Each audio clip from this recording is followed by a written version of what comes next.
остаюсь дома. Дома очень весело. Оставайтесь дома. Карантин для кого испытания, а для кого сплошные радости жизни. Впрочем, если взрослые относятся к этому серьезно и ответственно, то не все дети могут это осознавать. Хороший пример как для младшего поколения, так и для старшего подают активисты Комитета по делам молодежи, которые запустили флешмоб-эстафету «Я остаюсь дома», мгновенно подхваченную жителями республики. Просто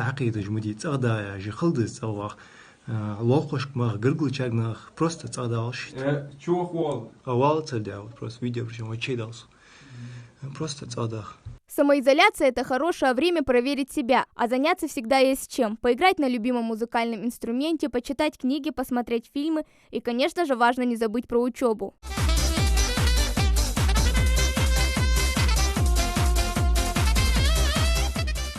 Весь мир ушел на карантин.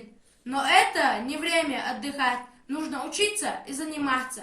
Берегите себя и своих близких. Оставайтесь дома. Пейте чай почаще.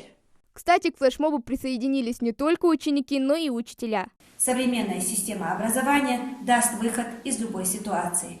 Ведь планирование и организация – важные составляющие домашнего образования. Во время домашнего карантина лучше больше времени проводить с близкими. Однако навестить того, кто живет далеко, не предоставляется возможным. А поговорить, конечно же, хочется. Добрый вечер, дедушка. Добрый. Как у вас дела? Хорошо. Как бабушка?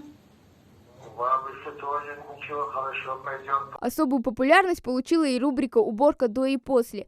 Чистота хоть и важный момент, однако многие откладывают ее на потом или на крайний случай перекладывают обязанности на родителей. Но время никуда не бежит, да и детям не нужно спешить теперь в школу.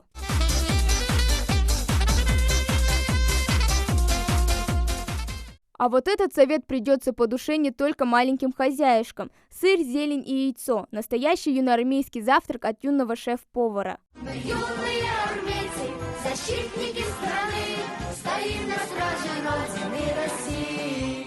Кто-то развивается физически, а кто-то духовно. Чтение Корана как одно из самых важных обязанностей мусульман. Маленькие хафизы тоже присоединились к эстафете.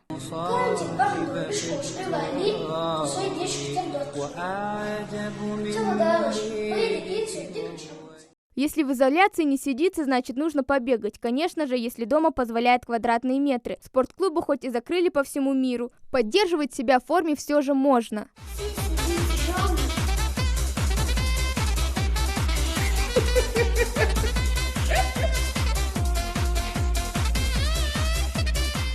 Словом, заниматься во время карантина можно чем угодно. Главное использовать это время правильно и не забывать учиться. И тогда никакая депрессия вам не страшна. Хава Гагиева, Новости 24.